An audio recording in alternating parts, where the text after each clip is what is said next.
திருப்பரங்குன்றம் தீபம் விவகாரத்தில் கோர்ட்டினுடைய உத்தரவை இந்த அரசு மதிக்காமல் இருப்பது பற்றி குறிப்பிட்டதை முழுமையாக அவை குறிப்பிலிருந்து எடுத்து விட்டார்கள்.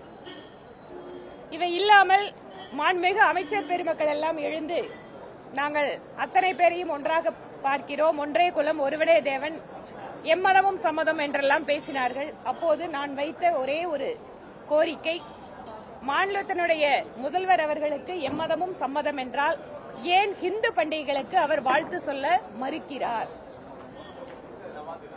பொங்கல் இந்துக்கள் பண்டிகை அல்ல என்று கூறுகிறாரே, அப்போது பொங்கல் யாருடைய பண்டிகை?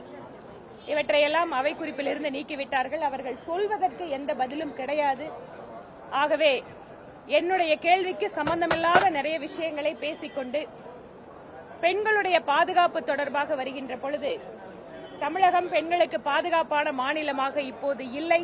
அவர்கள் மீதான வன்கொடுமை அதிகமாக அதிகரித்திருக்கிறது. குறிப்பாக மது விற்பனை FL2, FL3 இம்மாதிரியான லைசன்ஸ்கள் பார்களுக்கு கொடுக்கப்பட்டு வணிக நிறுவனங்கள் இருக்கிற இடம், குடியிருப்புகள் இருக்கின்ற பகுதிகள் எல்லாம் தெருவுக்கு தெரு மதுபார்களை திறந்து வைத்திருக்கிறது இந்த அரசு. மதுபார்களை திறப்பதெல்லாம் ஒரு பக்கம் இருந்தாலும் அது நேரடியாக பெண்கள் மீதான தாக்குதலுக்கு பங்கு வகிக்கிறது அப்படிங்கிற விஷயத்தை குறிப்பிட்டிருக்கிறேன். ஆனால் இதையெல்லாம் விட்டுவிட்டு வடமாநிலத்தில் நடக்குது அப்படின்னு சம்பந்தம் இல்லாம பதில் கொடுத்துட்டு இருக்காங்க. தொழில் வளர்ச்சியில் அதே மாதிரி பல்வேறு கேள்விகள் எதிர்க்கட்சியினரால் எழுப்பப்பட்டிருக்கிறது. இவற்றிற்கெல்லாம் மரியாதைக்குரிய முதலமைச்சர் அவர்கள் தகுந்த பதிலை கொடுப்பார்கள் என நம்புகிறோம்.